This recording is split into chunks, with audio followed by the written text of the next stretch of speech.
Bonjour, on poursuit aujourd'hui avec les différentes fonctions. Donc, on a déjà vu la fonction alimentation et la fonction transformation d'énergie.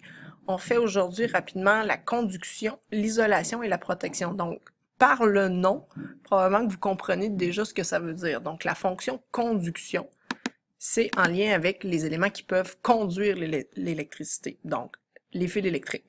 C'est que le courant peut circuler, peut permettre le passage du courant, donc dans tous les éléments qui sont de bons conducteurs électriques, donc par exemple le cuivre, l'or, l'argent, ce sont de bons conducteurs. Ça veut dire qu'eux autres, dans un circuit, vont assurer la fonction conduction. Donc, tu te demandes qu'est-ce qui permet au courant de circuler.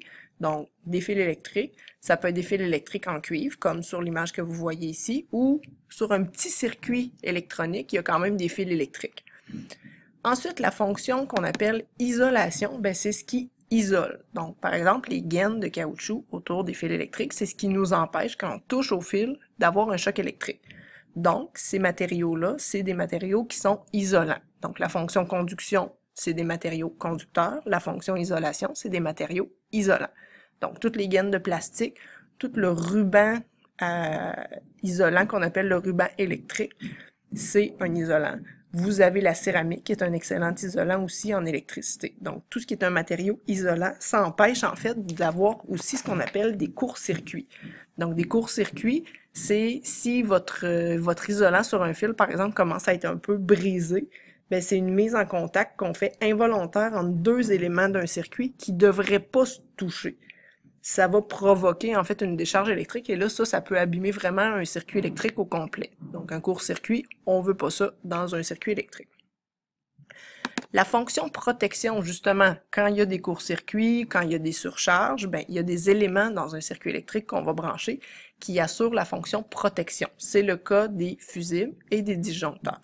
La fonction protection va assurer en fait que le circuit va arrêter automatiquement. C'est pas toi qui décides de l'arrêter, mais il arrête tout seul quand il y a trop d'ampères, trop d'intensité qui va passer dans un circuit. Donc, le fusible, c'est ce que vous voyez à gauche, c'est un petit élément dans lequel il y a un petit filament.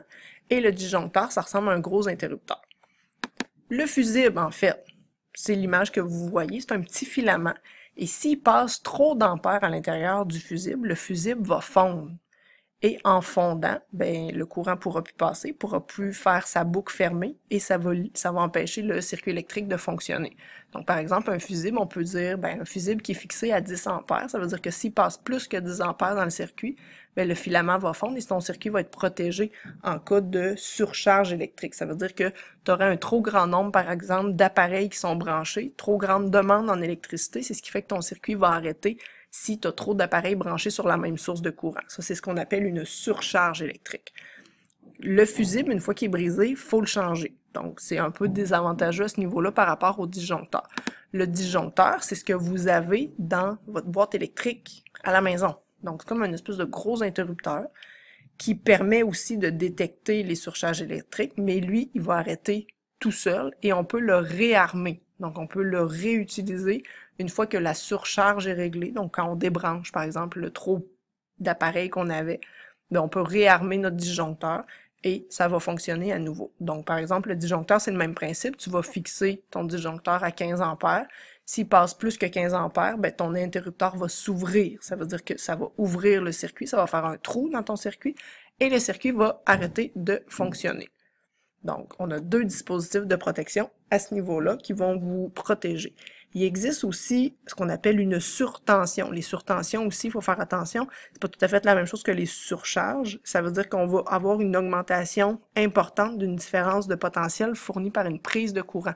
C'est pour ça que c'est important d'utiliser les barres de surtension pour brancher nos appareils parce qu'il y a un petit dispositif à l'intérieur qui protège nos appareils. Donc, les espèces de power bars qu'on utilise à la maison là, pour brancher plusieurs choses, ben, c'est à ça que ça sert, c'est à limiter la tension dans un circuit électrique. Donc, on se revoit plus tard pour les résistances. À bientôt!